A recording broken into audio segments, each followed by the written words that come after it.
Hello बच्चों, मैं हूं तौफिक राजा और आप सभी का बहुत बहुत स्वागत है मेरे इस यूट्यूब चैनल में। आज से मैं आप सभी को 10वीं की गणित को पढ़ाऊंगा। तो सबसे पहले जो आपको पढ़ना है आपके सिलेबस के हिसाब से वो है वास्तविक संख्याएं, चैप्टर 1।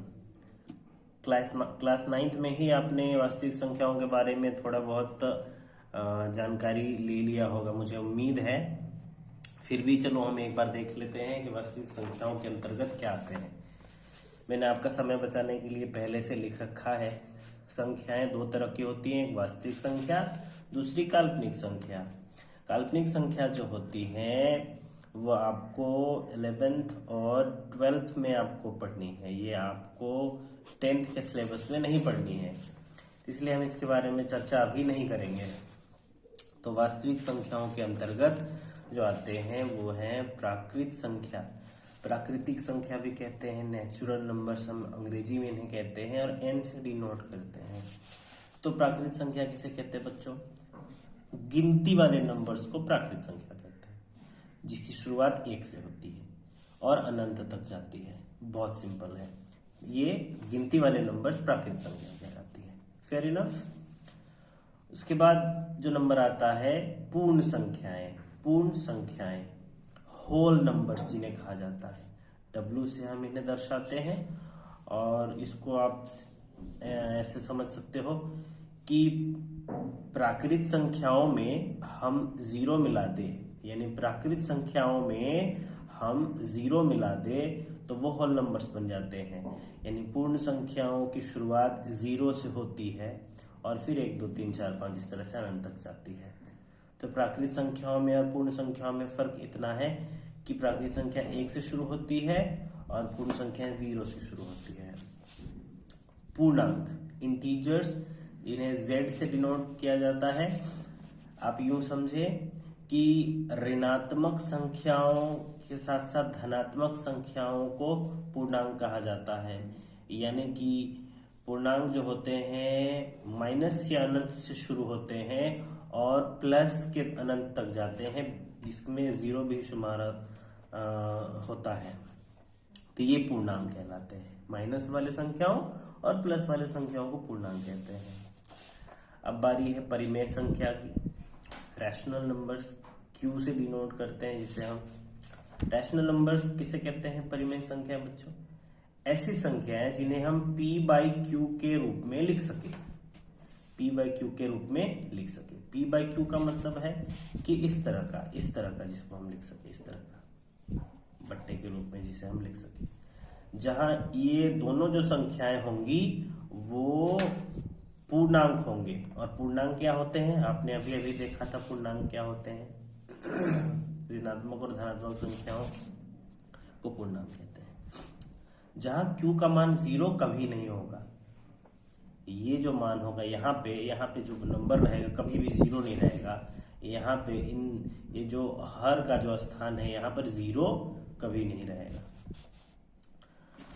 और P/Q का ये जो परिमेय संख्या है उसका HCF हमेशा 1 होगा, 1 आएगा। इसका आप HCF निकालेंगे, जैसे कि यहाँ पे जो उदाहरण मैंने दिए हुए हैं इन सब का HCF अगर आप निकालेंगे तो इनका HCF 1 आएगा।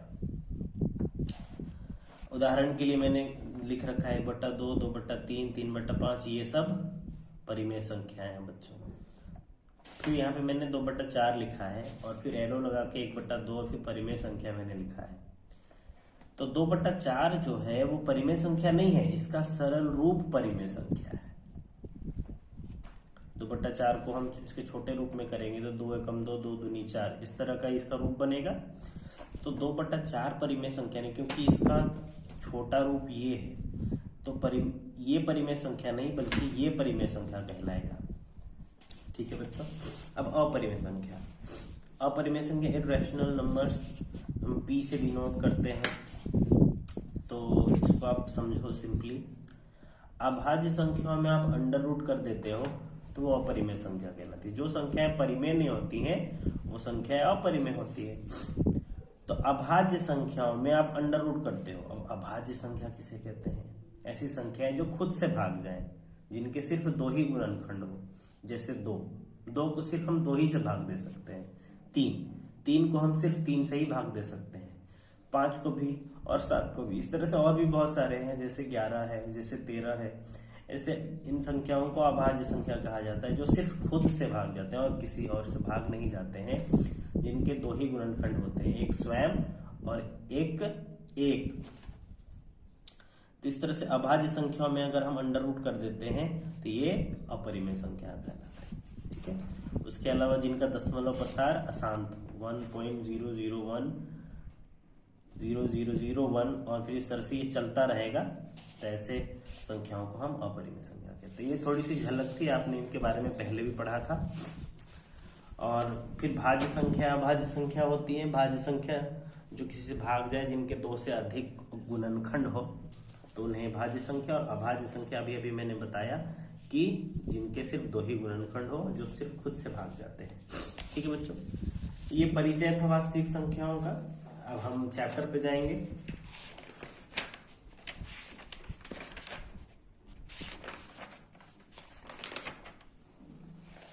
देख सकते हैं बच्चों, प्रश्नावली 1.1। सबसे पहले यहाँ पे आपको क्या करना है, पढ़ेंगे हम लोग क्वेश्चन को ध्यान से। कभी भी आप आदत बनाओ कि सवालों से जान परिचय करना बड़ा जरूरी है। सवालों को आप ध्यान से पढ़ो। करने के लिए कहता क्या है, निम्नलिखित संख्याओं को, नीचे कुछ संख्याएं लिखी हुई हैं, आप देख सकते हैं। तो निम्नलिखित संख्याओं का HCF ज्ञात करना है आपको, और उसको ज्ञात करने के लिए यूक्लिड विभाजन एल्गोरिथम का प्रयोग करना है आपको। ठीक है बच्चों, HCF निकालना है इन सब का, और उसके लिए आपको यूक्लिड विभाजन एल्गोरिथम का प्रयोग करना है। यूक्लिड विभाजन एल्गोरिथम क्या है बच्चों? चलो मैं आपको बताता हूँ यूक्लिड विभाजन एल्गोरिथम क्या है। आप नॉर्मली भाग देते हैं, जैसे ये 5 है, इसी तरह से ये 3 है, 2 संख्याएं हैं। 5 जो है वो 3 से बड़ी है, तो छोटी वाली संख्या से हम बड़ी वाली संख्या को अगर हम भाग देते हैं इस तरह से, 3 से हम भाग देते हैं 5 को, तो 3 का पहाड़ा पढ़ेंगे हम। 3 हम माइनस करेंगे तो बच जाएगा आपका 2। अब आप गौर से देखो कि ये हमारा भाग गया है कि नहीं गया है, सही गया है कि नहीं गया। इसका जांच करने के लिए एक फॉर्मूला है, और वो फॉर्मूला है भाज्य बराबर भाजक गुने भागफल जोड़ शेषफल। तभी अभी मैंने जो भाग दिया उसमें एक पार्ट जो है ये वाला हिस्सा, इसको भाजक कहते हैं। बीच वाला हिस्सा ये जो है वो भाज्य कहलाता है, और ये जो है हमारा भागफल है, और नीचे जो ये हमारा है ये हमारा शेषफल है। तो यूक्लिड विभाजन प्रमेय क्या है, हमारा भाग जो है सही गया है कि नहीं जांचने के लिए भाज्य के स्थान पे हम 5 लिखते हैं, भाजक के स्थान पे आप 3 लिख लो, भागफल के स्थान पे 1 और शेषफल के स्थान पे 2। आप इसका दायां पक्ष हल करोगे तो वापस इतना ही हो जाएगा, भाज्य के बराबर हो जाएगा। यानी ये जो भाज्य होता है भाजक गुने भागफल जोड़ शेषफल के बराबर होता है। अब से इसको दायां पक्ष को आप हल करके देखो, 3 का 3 जोड़ 2 हल करते हैं तो आपका कितना आता है 5, ये इसके बराबर आता है। बायां पक्ष और दायां पक्ष बराबर आया। तो ये है यूक्लिड विभाजन का ये ढांचा, फॉर्मेट। तो हमें असल में जो HCF ज्ञात करना है वो इसी स्ट्रक्चर में, इसी फॉर्मूले में हमें बिठाना है। इस तरह का फॉर्मूले में हमें बिठाना है। ठीक है बच्चों, अब HCF निकालने के लिए आपने पिछली कक्षाओं में, खास करके 5वीं 6ठी कक्षाओं में अपने महत्तम समापवर्तन निकालना सीखा था। हम उसी का सहारा लेंगे, पर इसमें उस जो हम निकालेंगे महत्तम समापवर्तक HCF, उसको सजाएंगे हम इस तरीके से। तो सबसे पहले हम शुरू करते हैं एक्सरसाइज 1.1। हमारे सामने दो संख्याएं हैं बच्चों। क्वेश्चन नंबर 1 का 1। सबसे पहले है 135 और 225। आप देख रहे हैं 225 बड़ा है 135 से। आपको इसका HCF निकालना है। तो हम सबसे पहले हम लोग रफ साइड में जाएंगे। चलो मैं यहीं पे रफ आपको बना देता हूँ। 135 से आपको भाग देना है 225 को। HCF का भाग थोड़ा दूसरा होता है, आप देखेंगे कैसे होता है, मैं आपको बता रहा हूँ। 135 का आप पहाड़ा पढ़ते हो 225 के लिए, तो एक बार पढ़ते हो 2 बार में ज्यादा हो जाएगा। 135 का 135 आप भाग दे दिए, घटाते हैं तो आपको बचेगा यहाँ पे 0 और फिर ये 9। इस तरह से नॉर्मल भाग ऐसा होता है कि ये शेषफल बच गया। इस तरह से नॉर्मल भाग इतना ही होता है। आगे आप दशमलव लगा के भाग देते हो या फिर इसी को आप पूर्णांक की शक्ल में लिखते हो। तो यहाँ पे आप क्या करोगे, 90 जो शेषफल बचा है उससे आप भाग दोगे 135 को। ये है HCF का भाग का तरीका। अब 90 का पहाड़ा पढ़ेंगे हम। 90 का 90, 5 बच गया और 13 में 9, 4 बच गया। फिर कुछ बच गया। अब जो 45 बचा है उससे भाग देंगे हम 90 को। आपने देखा कि सबसे पहले छोटी संख्या से बड़ी संख्या को भाग दिए, भाग देने पे जो शेषफल बचा उस शेषफल से हम पहले भाजक को भाग दे रहे हैं, ठीक है। उसके बाद जब भाग दिए तो 45 बचा, तो 45 से हम दूसरे भाजक को भाग दे रहे हैं। तो 45 दूनी 90, यहाँ पे 0 बच गया। तो ये हमने जो किया है, ये जो प्रोसेस कब तक चला, जब तक कि शेषफल 0 आना जाए। और शेषफल 0 लाने के लिए जो अंतिम भाजक रहा वो कौन रहा, 45 रहा। यही हमारा क्या कहलाएगा, HCF। यही हमारा HCF कहलाएगा, ठीक है बच्चों। तो निचली कक्षाओं में आपने इस तरह का HCF निकालना सीखा था। HCF निकालने की और भी विधि है, अभाज्य गुणनखंड विधि है, पर हमें इसे यूक्लिड विभाजन विधि से सजाना है इसको। तो आप सबसे पहले यहाँ पे लिखेंगे यूक्लिड विभाजन प्रमेयिका से। तो यूक्लिड विभाजन प्रमेयिका आप लिखेंगे भाज्य बराबर भाजक गुने भागफल जोड़ शेषफल। इस तरह से आप इसे सजाएंगे। तो सबसे पहले चरण में आप इसको चरण वाइज सजाएंगे, चरण वाइज। चरण एक में जो है भाज्य आपका कौन था, तो चरण एक में भाज्य कौन था, यहाँ पे आप लिख सकते हैं ये मेरा भाज्य था, ये मेरा भाजक था, और फिर ये भागफल, और ये फिर शेषफल, ये शेषफल, ये चरण एक में। तो 225 मेरा भाज्य, अब देख सकते हैं सामने भाजक के स्थान पे क्या था बच्चों, 135। इस शकल में आपको ये जो भाग आपने दे रखा है इसको बिठाना है यहाँ पे। भागफल 1 था और फिर शेषफल कितना था, तो 90 था। ये हो गया चरण 1। आपने चरण 1 जो है यहां से आपने, ये आपका ये चरण 1 कहलाएगा। दूसरे चरण की गिनती कहाँ से होगी बच्चों, तो दूसरे चरण की गिनती आपको यहां से होगी, यहां से। पहले चरण का जो शेषफल है वो दूसरे चरण का फिलहाल क्या बन गया है, वो भाजक बन गया है। दूसरे चरण में, चरण 2 में जो भाज्य है वो कौन है, 135 है। 135 भाजक कौन है बच्चों, 90। पहाड़ कितने दफा हमने पढ़ा है बच्चों, तो 1 दफा। और शेषफल कितना बचा है, तो 45। आपको समझना होगा यहाँ पर कि भाज्य, भाजक, भागफल और शेषफल किसे कहते हैं, उन्हें ही सजाना है हमें स्टेप वाइज। यहाँ पर तीसरे चरण में, तीसरा चरण की गिनती कहाँ से शुरुआत होगी, यहाँ से होगी। दूसरे चरण का जो भाजक था शेषफल था, माफ कीजिएगा, वो तीसरे चरण का भाजक है। तो भाज्य कौन है? तो 90। यहाँ पे हम लिखेंगे 90। 45 से भाग दे रहे हैं हम सब। पहाड़ा 2 बार पढ़ा है और शेषफल बच गया 0। तो आपने देखा, तो लिखेंगे आप, चूंकि अंतिम भाजक 45 है और शेषफल 0 है, इसलिए HCF कौन होगा बच्चों? 45 होगा। ये आपका आंसर होगा। इस तरह से आपको बनाना है। एक बार फिर से देख लेते हैं। 135 और 225 का हमें HCF निकालना था।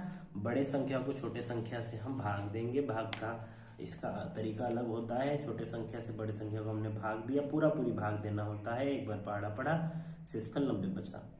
जो 90 बचा है उससे हम पहले भाजक को भाग देते हैं, फिर से भाग देते हैं इस तरह से। फिर जो शेषफल बचा उससे हम दूसरे भाजक को भाग देंगे। इस तरह से तब तक ये सिलसिला चलता रहेगा जब तक कि 0 ना आ जाए। जो हमने यहाँ पे स्टेप वाइज काम किया है उसी को हमने यहाँ पे सजा देना है। इस यूक्लिड विभाजन प्रमेयिका के इस फॉर्मेट में यहाँ पे हमें इसे सजा देना है। और फिर HCF कौन होगा? जो अंतिम भाजक होगा, यानी कि आप देख सकते हैं ये हमारा HCF। बस ऐसे आप करेंगे। ये 3 नंबर का ये क्वेश्चन आता है, इसे आप इस तरह से सॉल्व करेंगे। अब जो दूसरा सवाल है वो 196 और 38,220 है। 867 और 255 है तीसरे नंबर पे। तो हम लोग तीसरे नंबर को पहले बनाते हैं, दूसरे को बाद में बनाएंगे।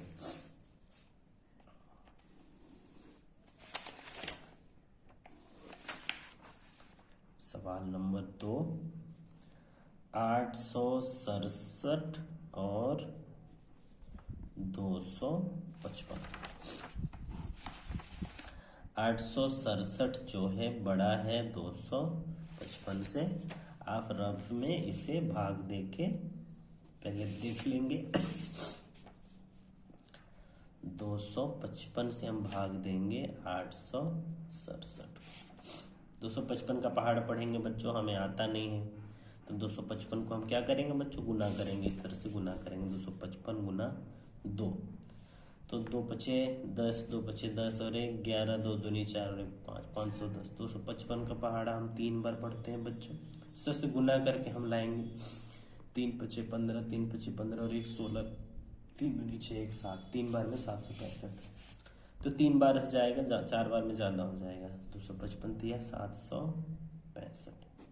अब यहाँ पे बचेगा आपका 7 में 5 2, घटाने पर 6 में 6 0 और 8 में 7 1। इस तरह से अब जो शेषफल बचा है, अगर आपको कंफ्यूजन होता है तो आप चाहें तो इतना सा आप स्टेप को आप चाहें तो यहाँ पर आके लिख भी सकते हैं।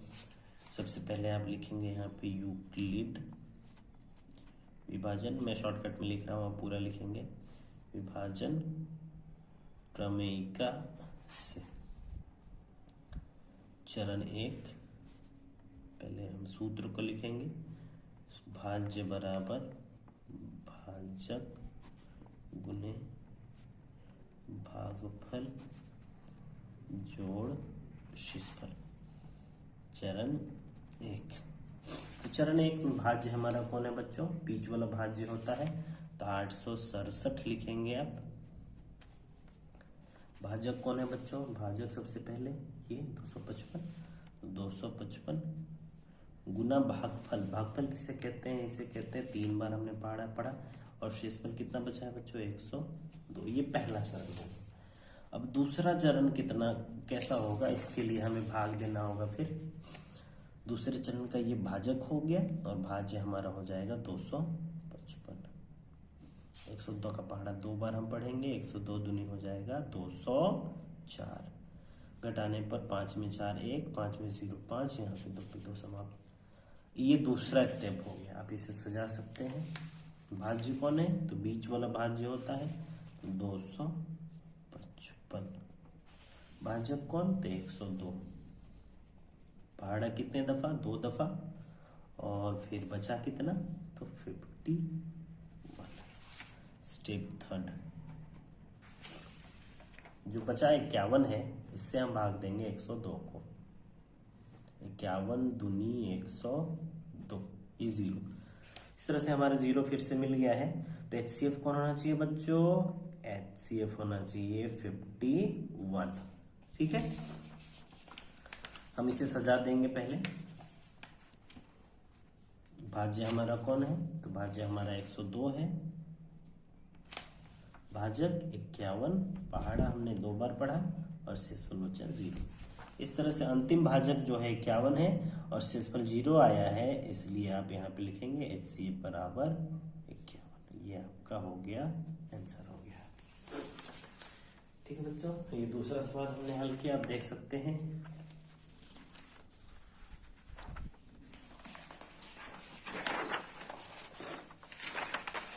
अब तीसरे सवाल को देखते हैं।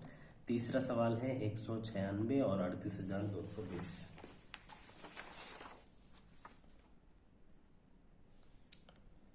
ये एक्चुअली दूसरा सवाल है। 196 और 38,220। 196 से बड़ा है 38,220, हमें इसको भाग देना होगा।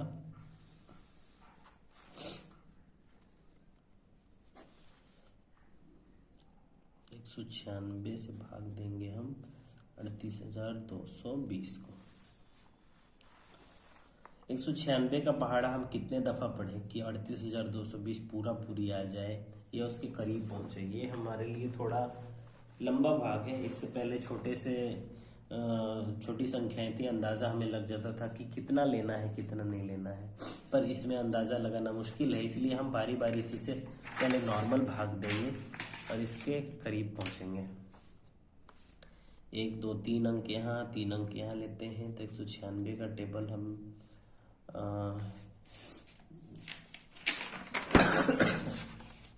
196 का टेबल हम अगर 2 बार पढ़ते हैं तो 2 छक 12, ये लगभग 200 है। 200 का पहाड़ा 2 बार पढ़ेंगे तो 400 हो जाएगा। तो 400 हमें लाना भी नहीं है, तो एक ही बार पढ़ते हैं। 196 का टेबल, 196 का 196, तो बच गया आपका 12 में 6 6, 18, ये 17 में 9 आपका 8, और ये 2 में 1 1, यहाँ से 1 2 हम उतारेंगे 1862। अब कितना लेना है? तो इसको मान के चलो ये 200 है लगभग, और ये 1850। तो 200 का पहाड़ा में 1800 के लिए, 2 का पहाड़ा में 18 के लिए 9 बार पढ़ते हैं। तो अंदाज़ा लग गया हमें कि 9 लेना है।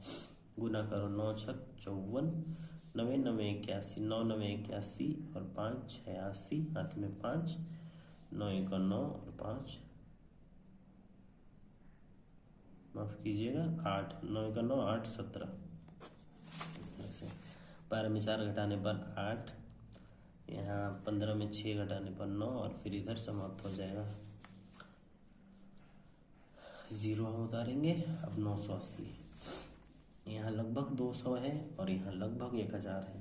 तो 2 और 1000, 200 और 1000, तो 5 का हमें आइडिया मिला। तो 5 लेते हैं। 5 छक 30, 5 9 45, 3 48, हाथ में 4, 5 का 5 4 9। इस तरह से पूरा आगे आप देख सकते हैं। 0 लाने के लिए हमें 196 का पहाड़ा 195 बार पढ़ना पड़ा। तो इसे कुछ इस तरह से सजाएंगे हम, ये एक ही बार में समाप्त हो जाएगा।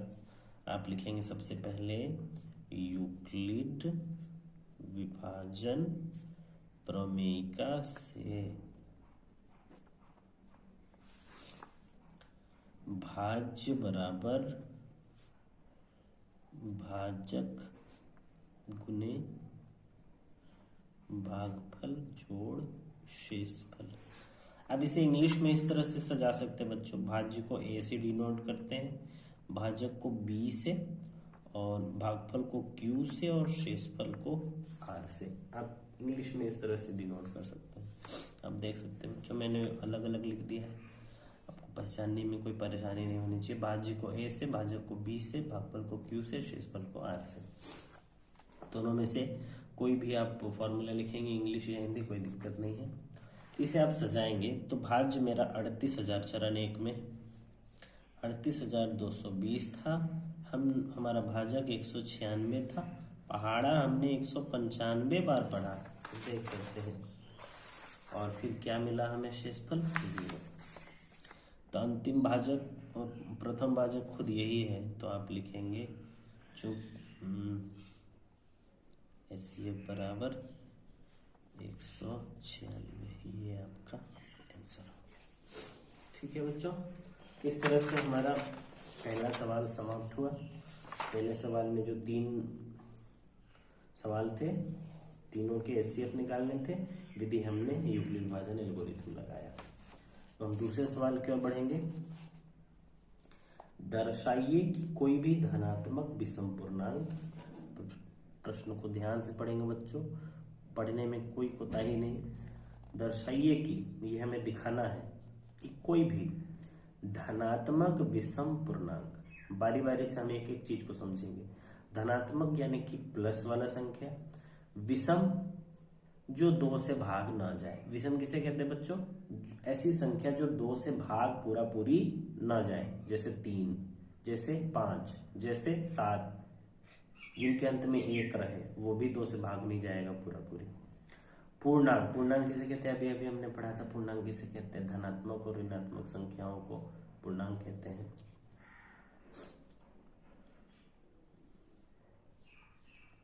और यहाँ पे धनात्मक विषम पूर्णांक 6q+1 या 6q+3 या 6q+5 के रूप का होता है। ये विषम वर्ड आप ध्यान से देखेंगे बच्चों, यहाँ पे विषम, क्योंकि यहाँ विषम बोला है, इसलिए ये जो आपको दिखाई दे रहा है ये पूर्णांक, इसके अंत में 1 लिखा हुआ है। तो जिनके अंत में 1 होता है ना बच्चों, वो ऑलरेडी एक्चुअली वो विषम ही होते हैं। इसके अंत में 3 है और इसके अंत में 5 है, हालांकि हमें जोड़ना है। तो अगर आप ध्यान से देखें तो हमारा ये जवाब यहीं पे हम समझ सकते हैं। ये 6 है, 6 जो है वो सम संख्या है, और सम संख्या q जो है, यहाँ बोल रहा है q कोई पूर्णांक है।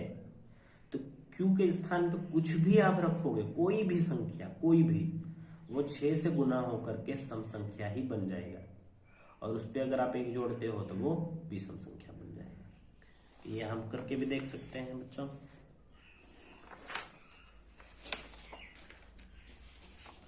जैसे 6q+1, 6q+3 और 6q+5, ये हमें विषम संख्या है, ये दिखाना है। ये तो है, हम समझ रहे हैं। 6q के स्थान पे कुछ भी आप रखते, कुछ भी, मान के चलो आपने 5 रख लिया और उसमें 1 जोड़ दिया, तब इसको आप हल करो। 6×5 = 30 और 1 = 31। अब 31 देखो, क्या ये 2 से पूरा पूरी भाग जाएगा? नहीं जाएगा। तो ये कैसा संख्या हो गया? ये विषम संख्या हो गया। ठीक उसी तरह से इस q के जगह पे हम कुछ भी रखेंगे, मान के चलो 7 रख दिए और फिर 3 ये जोड़ेंगे, तो 6 × 7 = 42 और 3 = 45। ये कैसा संख्या हो गया? तो विषम संख्या हो गया। सिमिलरली ये भी उसी तरह से। तो ये अगर आप देखें, ये जो 6q+1 है, 6q+3 है और 6q+5 है, एक फॉर्मूला हमें बता रहा है। वो फॉर्मूला कौन सा वाला? BQ+R। आप ध्यान से देखो कि ये जो नजर आ रहा है आपको, ये पूर्णांक जो दिए हुए हैं वो BQ+R की शक्ल में है, BQ+R की शक्ल में। और BQ+R किसके बराबर होता है? A बराबर होता है। कौन सी प्रमेय का? यूक्लिड विभाजन प्रमेय का। तो अगर आप ध्यान से देखें बच्चों, तो B के स्थान पे क्या है? 6 है, और 1 किसके स्थान पे है? शेषफल के स्थान पे है। शेषफल के स्थान पे 3 है, शेषफल के स्थान में 5 है। तो आप ध्यान से यहाँ समझना बच्चों कि ये B के स्थान पे 6 है, और B का मतलब क्या होता है? अभी हमने पढ़ा था, B का मतलब होता है भाजक। तो भाजक 6 है, इसलिए शेषफल 5 तक आया है। इसका क्या मतलब हुआ? इसका यह मतलब हुआ कि किसी भी संख्या को हम 6 से भाग देंगे, किसी भी संख्या को, तो शेषफल कितना आएगा पता है? 0 से लेके 6 तक, 6 से कम आएगा। 0 से लेके, जैसे 0, 1, 2, 3, 4, 5, यही सब में से ही कोई आएगा। 6 से भाग दे, जब 6 हो भाजक तो शेषफल जो है वो हमेशा इन्हीं में से कोई एक आएगी। आप भाग दे के आप देख लो, कोई भी दुनिया की कोई भी संख्या को आप भाग दे के देख लो 6 से, तो इन्हीं में से कोई ना कोई एक शेषफल बचेंगे। इसीलिए यहाँ पर आप गौर से देखो, इसको और इसको छांटा गया है। इसलिए छांटा गया है क्योंकि इनका नाम विषम दिया गया है। अगर सम दिया रहता तो बच्चों इसको छांटा जाता, इसको छांटा जाता, इसको छांटा जाता। तो 6 से ये हमारा 6। इस सवाल को हम बनाएंगे कैसे, हम सवाल की तरफ पहुंचते हैं। हमें क्या बोला है सवाल कि दर्शाइए कि कोई भी धनात्मक विषम पूर्णांक इस रूप का होता है। इसे हम कैसे बनाएंगे, आप ध्यान से आप देखना।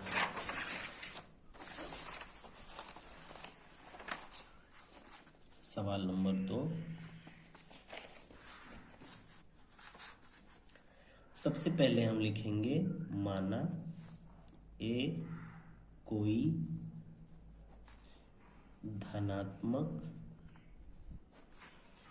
विषम पूर्णांक है। जो सवाल में बोला है उसी को हम लिखेंगे। ए कोई धनात्मक विषम पूर्णांक है, हमने मान लिया धनात्मक विषम पूर्णांक है। और बी बराबर कितना है बच्चों, 6 है। कैसे हम जाने, ये सवाल में ही दिया हुआ है, बी के स्थान पे 6 हम देख सकते हैं। आप इसलिए लिखेंगे यूक्लिड विभाजन, ये हम हल कर रहे हैं। यूक्लिड विभाजन प्रमेयिका से, यूक्लिड विभाजन प्रमेयिका क्या होता है बच्चों, ए बराबर बी क्यू प्लस आर। इसी को आप या करके लिख सकते हैं ए बराबर 6q प्लस आर। क्यों, क्योंकि बी के स्थान पे 6 है। हमने इसी को थोड़ा सा बदल के लिख दिया, बी के स्थान पे हमने 6 लिख दिया क्योंकि बी के स्थान पे 6 लिया हुआ है। इसको आप समीकरण 1 लिख सकते हैं, जहां आप देखेंगे 0 से बड़ा और बराबर आ सकता है शेषफल, और शेषफल से बड़ा हमेशा रहेगा यहाँ पे भाजक। भाजक हमारा कौन है, 6 है। ये लाइन आपको समझ में शायद ना आया हो, चलो मैं आपको ये समझाता हूँ।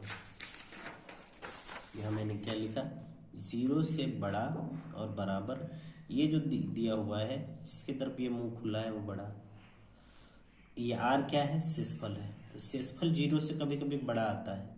जैसे मान के चलो 6 से भाग दिए आप इसको 13 को, तो 6 दूनी 12, तो यहाँ पे शेषफल कितना बचा, 1। तो 1 जो है वो क्या है, शेषफल है, और जो 1 है वो किससे बड़ा है, 0 से। तो शेषफल जो होता है वो 0 से बड़ा कभी कभी आता है, लेकिन कभी कभी ऐसा भी होता है कि 6 दूनी 12, यहाँ पे 0 बच गया। अब ये 0 क्या चीज़ है, शेषफल है, और शेषफल किसके बराबर आ गया भाई, तो वो 0 के बराबर आ गया। उसी को लिखा गया है कि जो शेषफल होता है कभी कभी बड़ा भी आता है 0 से, और कभी कभी 0 के बराबर आता है। और हमेशा इस शेषफल से बड़ा कौन होता है, भाजक। इस शेषफल से बड़ा कौन होता है, भाजक। तो इस शेषफल से बड़ा कौन होगा यहाँ पे, तो भाजक। भाजक 6 था इसलिए हमने 6 लिखा। उम्मीद है ये आपको समझ में आया होगा।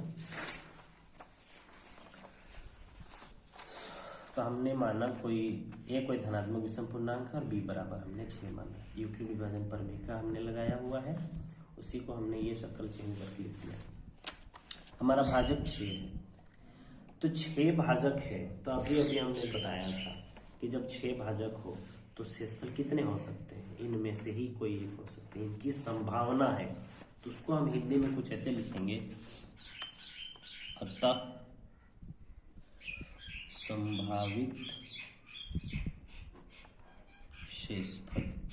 संभावित शेषफल क्यों लिख रहे हैं, क्योंकि 6 से भाग देने पे शेषफलों की जो संभावना होगी वो या तो 0, या तो 1, या तो 2, या तो 3, या तो 4, या तो 5, इन्हीं में से कोई। आप 5 शेषफल 6 शेषफल है टोटल, तो 6 कैश भी बनेंगे, 1 2 3 4 5 6।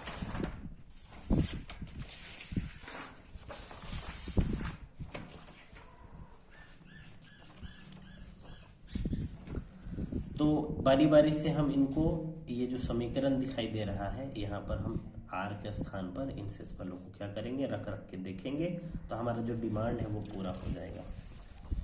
तो लिखेंगे समीकरण 1 में संभावित शेषफलों को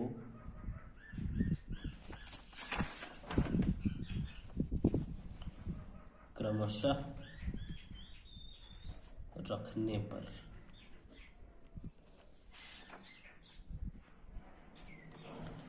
रख रहे हैं बच्चों।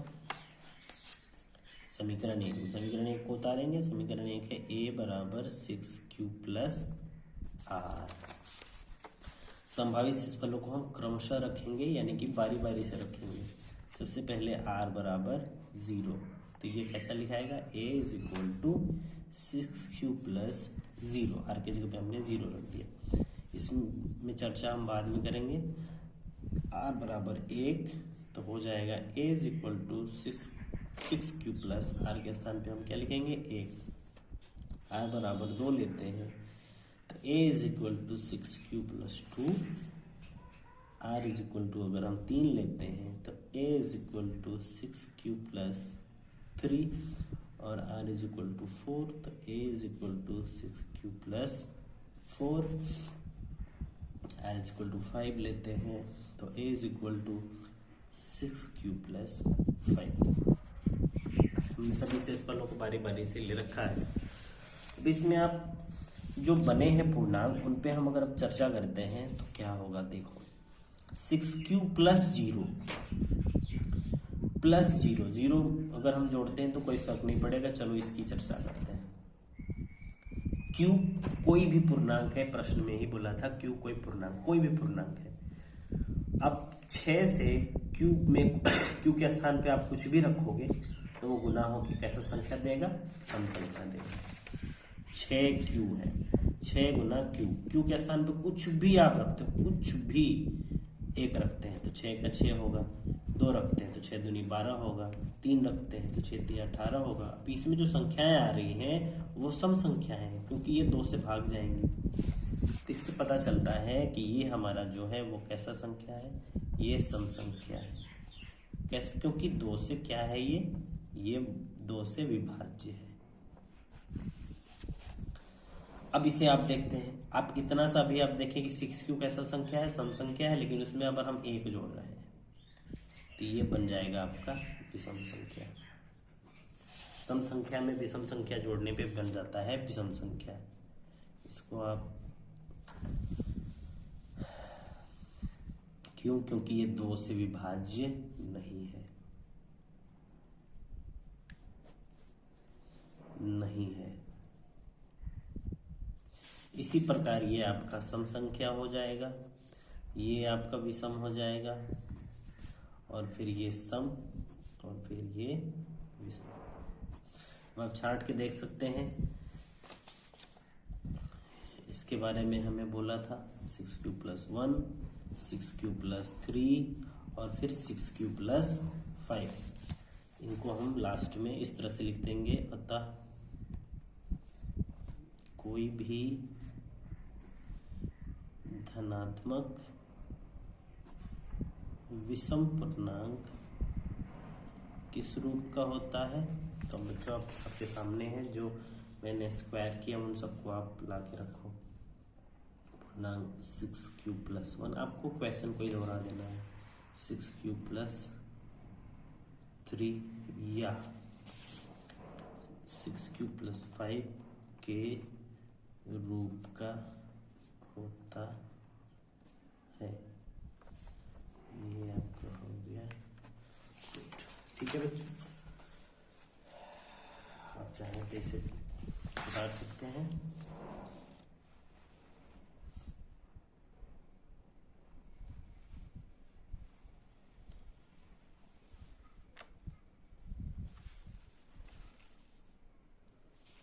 है बच्चों, इस तरह से हमारा दूसरा सवाल भी सॉल्व हो गया।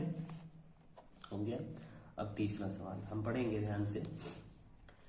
किसी परेड में 616 सदस्यों वाली एक सेना यानी कि आर्मी की टुकड़ी को 32 सदस्यों वाले एक आर्मी बैंड के पीछे मार्च करना है। 616 मेंबर हैं, 616 सोल्जर हैं। अब इन 616 सोल्जर्स को 32 मेंबर वाला एक बैंड है, आर्मी बैंड, उनके पास बजाने का ये है, यंत्र वगैरह सब है, वो बजाते हुए आगे बढ़ रहे हैं और उनके पीछे पीछे इन 616 लोगों को मार्च करना है। 32 लोगों का एक जो ग्रुप है बैंड वाला, उसके पीछे इनको चलना है। दोनों समूहों को समान संख्या वाले स्तंभों में मार्च करना है। इन दोनों समूहों को समान संख्या वाले स्तंभों में, यानी कि जितने लोग भी ये परेड करते हुए आगे बढ़ेंगे, उनके जो ग्रुपिंग होगी उसमें सभी ग्रुप में सेम नंबर रहेंगे, कम या ज्यादा नहीं। उन स्तंभों की अधिकतम संख्या क्या है? अधिकतम संख्या, हाईएस्ट नंबर, अधिकतम संख्या क्या है जिसमें वो मार्च कर सकते हैं? तो इस अधिकतम संख्या से हमें पता चल रहा है कि 616 और 32 का हम HCF निकाल देंगे तो हमें पता चल जाएगा कि इन लोगों को कितने कितने ग्रुप में बांटा जाना चाहिए। तो 616 और 32 का हम HCF निकाल लेंगे। अभी अभी हमने सीखा था HCF निकालना।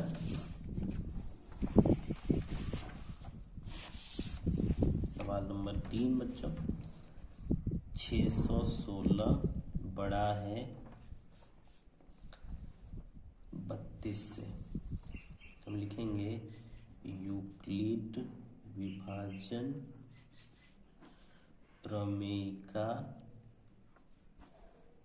से 6। सूत्र क्या होता है बच्चों? भाज्य बराबर भाजक गुने भागफल जोड़ शेषफल। ठीक है बच्चों, चलो हम भाग देख लेते हैं। ये हमारा रफ है। 32 से भाग देंगे 616 को। अब 32 का पहाड़ा हम पढ़ेंगे और इस 616 के करीब या 616 पूरी लाने की कोशिश करेंगे। तो एक अंदाज़ा लगाते हैं, 32 का पहाड़ा पढ़ के 616 कितने नंबर में आना चाहिए। ये 32 है, मान के चलो ये 30 है। 30 का पहाड़ा अगर हम 10 बार पढ़ते हैं तो 300 आता है। 32 का पहाड़ा 10 बार पढ़ते हैं तो 320 आता है। हमें लाना है 616, यानी इसका 2 गुना। तो 10 का 2 गुना 20। 32 का पहाड़ा हमें 20 बार पढ़ना होगा, तो 32 दूनी 64, 640 हो जाएगा।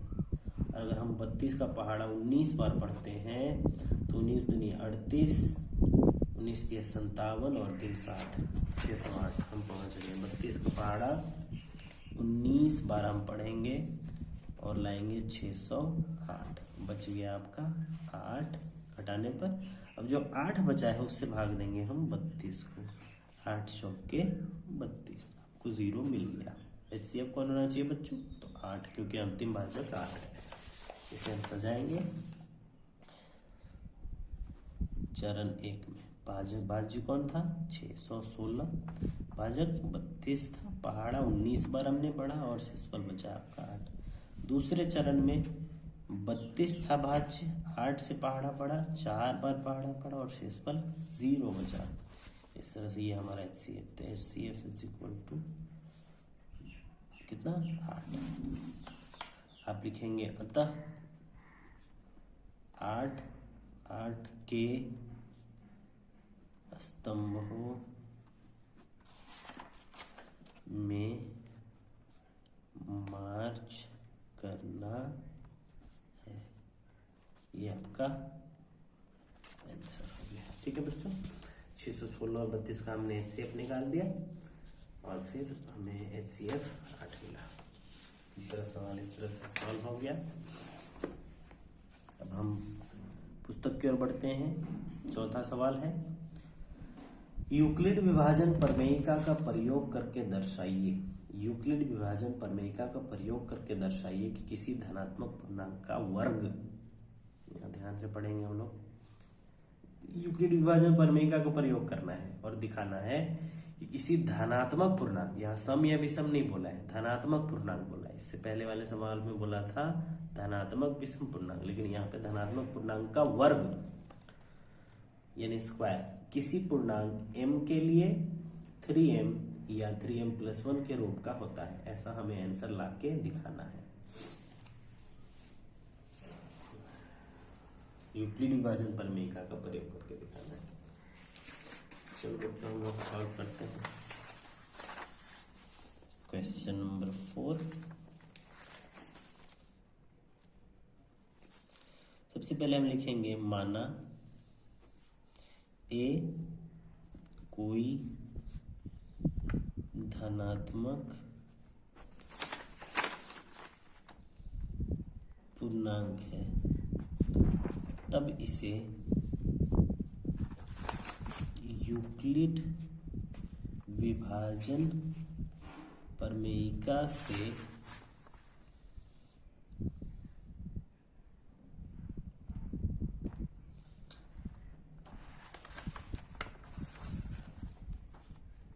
यहाँ पे एक चीज और मानेंगे हम, ए कोई धनात्मक पूर्णांक है तथा b बराबर 3 है। b बराबर 3 है हमने क्यों लिखा यहाँ पे, क्योंकि हमारा प्रश्न जो है, प्रश्न में हमें 3 लेना है, तीन आंसर लाना है। और आप देख सकते हैं 3m+1, ये जो 3 का स्थान है वो 3 किसके स्थान पे है, तो a बराबर BQ+R, यानी b के स्थान पे 3 है, तो b का मान कितना होगा बच्चों, 3 होगा, इसलिए हमने 3 माना।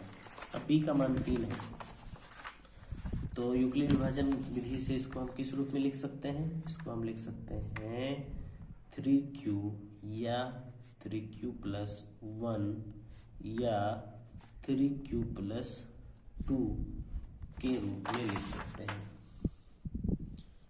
के रूप में लिख सकते हैं।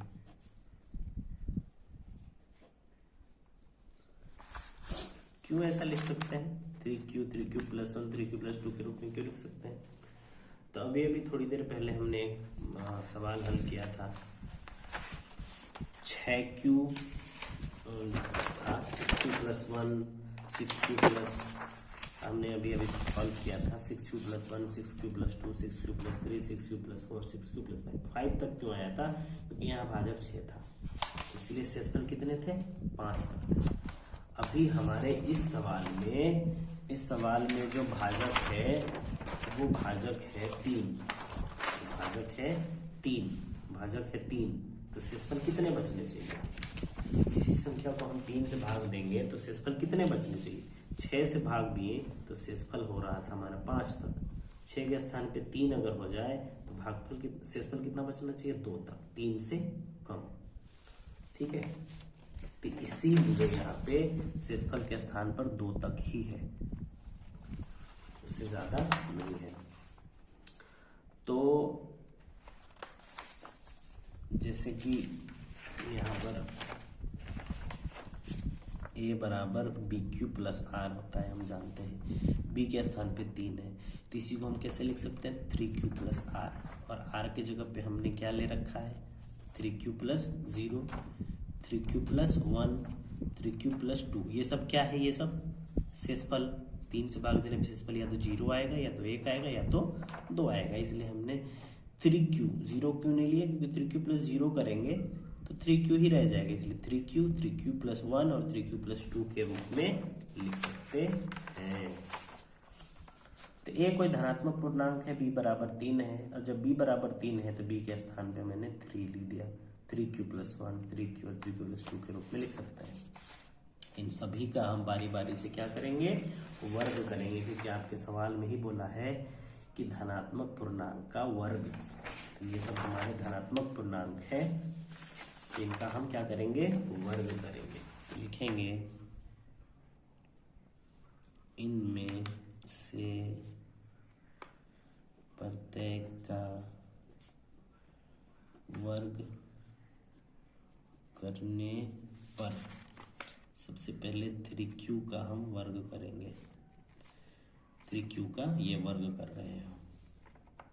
वर्ग कैसे होगा बच्चों? 3q इंटू 3q इंटू करेंगे, इसी को 2 बार मैंने लिख दिया। 3 तिया यहाँ पे हो जाएगा आपका 9,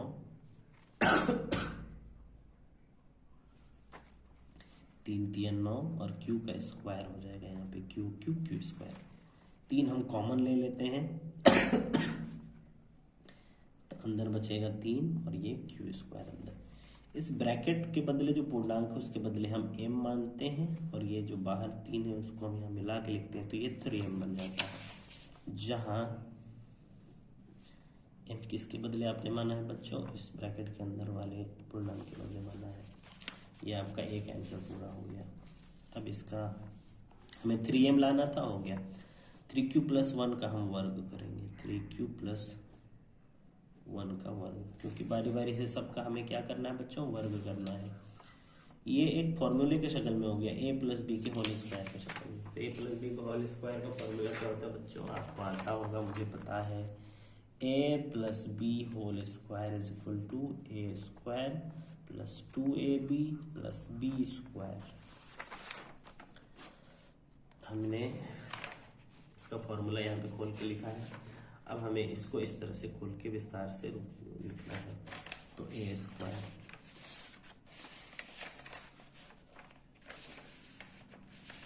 अब देख सकते हैं बच्चों a स्क्वायर, तो a के स्थान पे मेरा क्या है? 3q है, तो हम लिखेंगे 3q का स्क्वायर प्लस यहाँ पे 2 इंटू a के स्थान पे 3q है और फिर b के स्थान पे 1 है मेरा, a square plus 2ab plus b square, b के स्थान पे मेरा 1 है।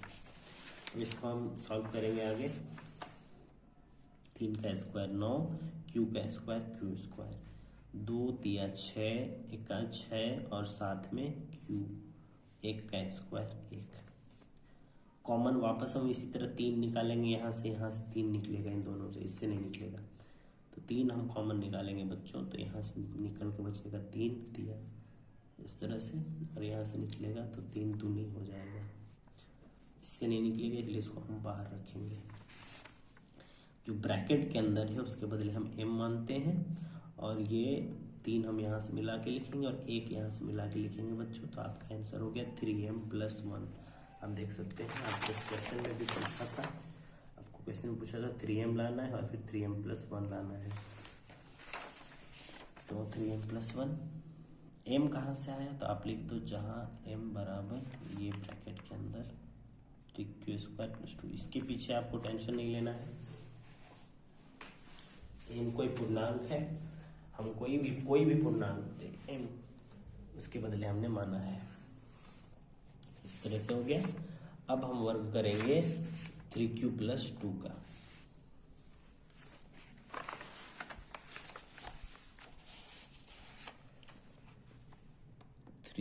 प्लस 2 का वर्ग करेंगे, इसी प्रकार वर्ग करेंगे जिस तरह 1 का क्या किए थे। 3q whole square plus 2 into 3q into 2 square plus 2ab plus b square. 3 का स्क्वायर 9, q का स्क्वायर q स्क्वायर, 2 तिया 6, दूनी 12, साथ में q और फिर यहाँ पे हो जाएगा 2 दूनी 4। कॉमन निकालेंगे यहाँ से कॉमन नहीं निकलेगा, इसलिए इसको थोड़ा सा हम तोड़ेंगे। 9q स्क्वायर प्लस 12q उतार रहे हैं और 4 के बदले हम 3 जोड़ 1 लिख रहे हैं। 3 जोड़ 1 का मतलब भी 4 ही होता है। अब हम कॉमन निकाल सकते हैं, 3 निकालते हैं तो यहाँ बचेगा 3, 3 तिया 9, यहाँ से 3 से 12 को भाग देंगे, 3 चौके 12 और यहाँ से 3 से 3 को भाग देंगे तो 1, 3 1 का 3 क्लोज कर देंगे, बाहर 1 रह जाएगा, इससे कॉमन नहीं निकलेगा। तभी की तरह ब्रैकेट के बदले हम क्या मानेंगे? m, ब्रैकेट के अंदर वाले पूर्णांकों के बदले m, बाहर से 3 मिलाएंगे, उधर से 1 मिलाएंगे। आप देख सकते हैं 3m प्लस हमारा फिर से बन गया। तो आप यहाँ पर लिखेंगे जहाँ m बराबर 3, ये वाला आप लिखेंगे 3q square plus 4q plus 1। ये आपने प्रूव कर दिया। इस तरह से आपको सॉल्व करना है, देख सकते हैं।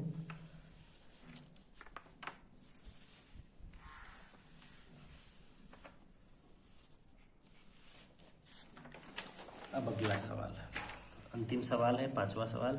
यूक्लिड विभाजन प्रमेयिका का प्रयोग करके, यूक्लिड विभाजन प्रमेयिका का प्रयोग फिर करना है उसी तरह से, और दर्शाना है किसी धनात्मक पूर्णांक का घन। इससे पहले वाले सवाल में किसी पूर्णांक का वर्ग बोला था, इसमें बोला है किसी पूर्णांक का घन यानी क्यूब।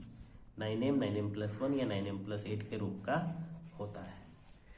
तो अभी हमने जैसा हल किया बस ऐसे ही हल करेंगे, एकदम कोई फर्क नहीं। इसमें भी हम 3 ही लेने वाले हैं, 9 इसमें हम नहीं लेंगे।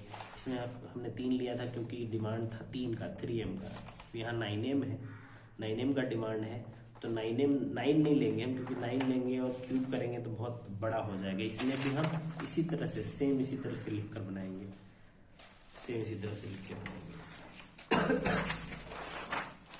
लिखेंगे, ये मैं हल कर रहा हूँ 5वां। माना ए कोई धनात्मक पूर्णांक है और b बराबर 3 है। अब जब b बराबर 3 है तब इसे यूक्लिड विभाजन की विधि से कैसे लिखा जा सकता है बच्चों, हमने अभी अभी सीखा था। विभाजन प्रमेयिका से 3q या 3q+1 या 3q+2 के रूप में लिख सकते हैं, के रूप में लिख सकते हैं। हमने 3 क्यों लिया, 9 क्यों नहीं लिया? हमें तो क्वेश्चन में 9 बोला है, तो 9 क्यों नहीं लिया? अगर हम अभी 9 लेते हैं बच्चों यहाँ पे, तो यहाँ पे लिखना होता, हमें क्या लिखना होता मैं आपको बताता हूँ, तो बात समझ में आ जाएगी। अगर आप 9 लेते तो आपको लिखना रहता 9q, फिर 9q के साथ 9q+1, फिर 9q+2, 9q+3, 9q+4, 9q+5, 9q+6, 9q+7, 9q+8। क्यों लिखना पड़ता? क्योंकि हमारा भाजक 9 है और 9 से भाग देने पे शेषफल कितना आएगा बच्चों? 0, 1, 2, 3, 4, 5, 6, 7, 8 तक आएगा। और इन सब का हमें अभी क्या करना पड़ता? घन करना पड़ता, जो कि काफी लंबा हो जाता। और 3 नंबर का ये क्वेश्चन आता है और हमें 2-3 पेज का आपको जगह नहीं रहेगा जिसमें आप सॉल्व कर सकते हैं, इसलिए इसको हम 3 लेकर बनाएंगे तो भी हमारा आंसर आ जाएगा, क्योंकि 9 का गुणनखंड 3 ही है, तो 3 भी हम लेकर अगर बनाते हैं तो भी हमारा आंसर पूरा हो जाएगा। इसलिए हमने 3 लिया, 3 से भाग देने पर शेषफल कितने बचते हैं? 2 तक बचते हैं। इसमें 3 पूर्णांक बन रहे हैं, इन तीनों का हम क्या करेंगे? घन। तो इसमें लिखेंगे इनमें से प्रत्येक का घन करने पर, चलो बच्चों घन करेंगे। 3q का घन कर रहे हैं, 3q इंटू 3q, 3 तिया 9 तिया 27, और q 3 बार है तो q कॉमन निकालेंगे बच्चों। इस बार 9 कॉमन निकालेंगे, 9 तिया 27, इस तरह से। ब्रैकेट के अंदर जो इसके बदले हमने क्या माना था? 9 माना था, फिर इसको हम खींच के लिखेंगे 9m हो गया। अब ब्रैकेट के बदले आपको क्या लिखना है? जहाँ m बराबर ये जो आपने माना है उसको आप लिख दो। इसी प्रकार हम 3q+1 का भी क्या करेंगे बच्चों? घन करेंगे। ये बन गया a+b का होल क्यूब का फॉर्मूला। a+b का होल क्यूब का फॉर्मूला आप लोगों को आता होगा, मुझे उम्मीद है। a+b whole cube is equal to a³ plus 3a² b plus 3ab² plus b³। इस तरह से हमें इसे विस्तार से लिखना है।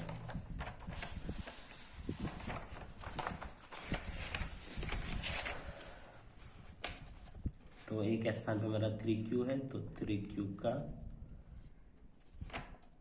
Cube plus 3 into a² b। ए स्क्वायर बी, ए स्क्वायर यानी कि 3q का स्क्वायर और b यानी कि 1, a square b plus 3ab square, 3ab square plus b cube. इस तरह से हमने विस्तार से लिख दिया। अब इसको हम सॉल्व करेंगे। 3 का क्यूब कितना होता है बच्चों? 3 का क्यूब होता है 27 क्यूब। यहाँ पे हम 3 का स्क्वायर करेंगे तो यहाँ पे 9 हो जाएगा। 3 का स्क्वायर 9, 9 तिया 27, 1 27। क्यू का स्क्वायर भी हम लिखेंगे। यहाँ पे आप देख लो एक बार समझ में आया कि नहीं आपको। 3 का स्क्वायर करेंगे तो 9 हो जाएगा, क्यू का स्क्वायर करेंगे तो क्यू स्क्वायर हो जाएगा, तो 9q स्क्वायर तिया 27, 1 27, इस तरह से। अब यहाँ पे हम गुना करेंगे बच्चों, 3 तिया 9, 1 का स्क्वायर 1 ही होगा, 3 तिया 9, यहाँ पे क्यूब, यहाँ पे किसी और चीज़ का स्क्वायर नहीं होगा, 1 का क्यूब 1 ही होगा। अब यहाँ से आप कॉमन निकाल लो। क्या कॉमन निकालना है? 9, क्योंकि डिमांड है 9 का। 9 कॉमन निकालते हैं तो 9 तिया 27 यहाँ पे, फिर यहाँ से भी 9 तिया हो जाएगा और फिर 9 1 तो यहाँ पे सिर्फ क्यू बचेगा, बाहर रख देंगे हम 1 को।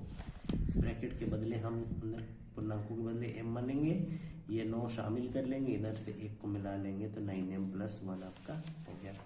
आप लिखेंगे जहाँ m बराबर 3q cube plus 3q square, इसको आप लिख रहे हैं प्लस q। इस तरह से हम 3q + 2 का भी क्या करेंगे बच्चों? घन करेंगे। हमें बारी बारी से इसका और इसका घन करना था। आपको इसी तरह से घन करना है। इसमें भी a + b का होल क्यूब लगेगा। एक के स्थान पे अबर क्या है बच्चों? 2 है। 1 के स्थान पे अबर 2 है। तो यही इसी तरह से हम लगाएंगे, जहाँ जहाँ 1 है वहाँ हम क्या लगा देंगे? 2। तो 3q का होल क्यूब प्लस, आप इसको भी देख के बना सकते हैं, 3 × a स्क्वायर b, 1 की जगह पे आप अगर क्या रखोगे? 2 प्लस 3 × a × 1 का स्क्वायर, तो यहाँ पे 2 का स्क्वायर, फिर b क्यूब, यहाँ पे हो जाएगा 27 क्यूब, यहाँ पे हो जाएगा 9 तिया 27 दूनी 54 हो जाएगा, क्यू का स्क्वायर भी होगा, यहाँ 3 तिया 9 और यहाँ 4 दिखाई दे रहा होगा, 9 चौके 36, 7 में क्यूब, और यहाँ पे 2 का क्यूब कितना हो जाएगा बच्चों? 8, 4 दूनी 8। कॉमन निकालेंगे बच्चों तो 9 निकालना है, 9 तिया 27, 9 से कॉमन निकालेंगे, 9 छक 54 और 9 चौके 36, बाहर रह जाएगा 8, क्योंकि 8 कॉमन नहीं निकलेगा। ब्रैकेट के अंदर के संख्याओं के बदले हम m मानेंगे, बाहर से 9 मिलाएंगे, इधर से 8 मिलाएंगे। इस तरह से आपका आंसर हो गया 9m + 1। आपको आंसर लाना था बच्चों 9m + 1 और 9m + 8। इस तरह से आपका आ गया है। आप यहाँ पे लिखेंगे जहाँ m बराबर 3q स्क्वायर, माफ कीजिएगा cube, plus 6q square plus 4q, ये आपने प्रूव कर दिया। इस तरह से आपका 1.1 समाप्त हो गया है बच्चों। आई होप आपको ज़रूर समझ में आया होगा। फिर भी अगर आपको समझ में ना आए, इसमें से किसी भी सवाल पर, इस पार्ट के कोई भी सवाल पर आपको डाउट हो तो आप कमेंट बॉक्स पे कमेंट कर दीजिएगा। मैं कोशिश करूँगा और आसानी से बताने का। आप मेरे चैनल में बहुत बहुत शुक्रिया। पढ़ते रहिए, बढ़ते रहिए।